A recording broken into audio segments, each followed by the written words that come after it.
केदारनाथ यात्रा पर गए दुर्ग निवासी युवक विजय सिंह भारद्वाज की अचानक तबीयत बिगड़ने से मृत्यु हो गई। वह 34 वर्ष के थे और जवाहर नगर में रहते थे। वे जीएसटी कार्यालय में सहायक ग्रेड 3 के पद पर कार्यरत थे। मिली जानकारी के अनुसार विजय सिंह भारद्वाज अपने मित्रों के साथ 9 जून को केदारनाथ यात्रा पर निकले थे। यहाँ यात्रा के दौरान उनकी तबीयत अचानक खराब हुई, जिसके बाद उन्हें नज़दीकी स्वास्थ्य केंद्र ले गया जहाँ चिकित्सकों ने उन्हें मृत घोषित कर दिया।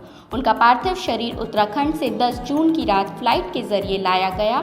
उनका अंतिम संस्कार 11 जून को सुबह उनके निवास स्थान से हरसामता मुक्तिधाम में किया गया। स्वर्गीय विजय सिंह भारद्वाज शिक्षक नगर निवासी संजय सिंह के पुत्र एवं ईश्वर सिंह राजपूत के भतीजे थे। उनके निधन पर शिक्षक नगर युवा विकास समिति, जवाहर नगर गृह निर्माण समिति, राजपूत समाज के पद अधिकारियों के अलावा विभिन्न धार्मिक व सामाजिक संगठनों द्वारा शोक व्यक्त किया गया। इस घटना के सामने आने के बाद राजपूत परिवार में मातम का माहौल पसरा हुआ है।